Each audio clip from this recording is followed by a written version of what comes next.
célébrons la fête de la République. Nous célébrons la décision du peuple italien, après la tragédie de la Deuxième Guerre mondiale, d'adopter la République et rejeter la monarchie. Au peuple tunisien, qui a choisi avec courage de rejeter la dictature et d'embrasser la démocratie et la liberté. Ce sont des valeurs que nous sommes fiers de protéger ensemble contre les attaques des terroristes. Après 73 ans, l'Italie a beaucoup changé. L'Italie d'aujourd'hui n'est pas l'Italie de la fin de la Seconde Guerre mondiale. L'Italie est plus prospère, plus riche, plus fière. Mais l'Italie d'aujourd'hui a un destin commun avec l'Italie de 1946.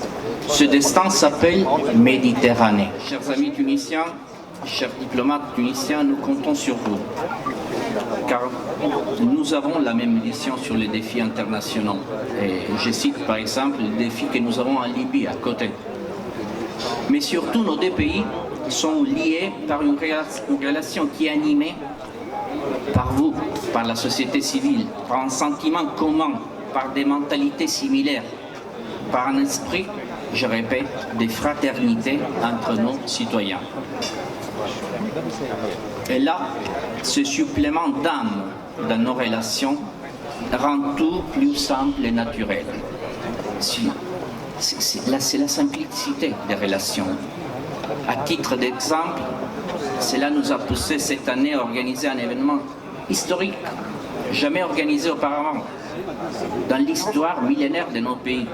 Je me réfère au premier sommet entre les deux gouvernements. Et c'était naturel pour nous, immédiatement, de nous mobiliser après les inondations de Nobel pour aider les sinistrés. Comme c'était avec le même esprit que nous avons partagé l'expérience du Conseil d'État italien avec le tribunal administratif tunisien dans le cadre d'un projet de jumelage européen. Et nous avons délivré des aides et des dons en faveur des écoles et des nouvelles municipalités de la Tunisie. Nous en parlions auparavant avec Madame la mairesse de Tunis que je salue.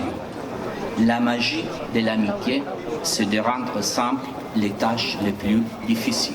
J'adresse à mon staff ainsi qu'à tout le système italien mes plus vifs remerciements. Et un remerciement particulier aussi à tous les entrepreneurs qui ont sponsorisé cette soirée, qui est offerte par eux, et aux plus que 800 entreprises italiennes qui ont investi en Tunisie et qui contribuent ainsi à la stabilité de ce pays.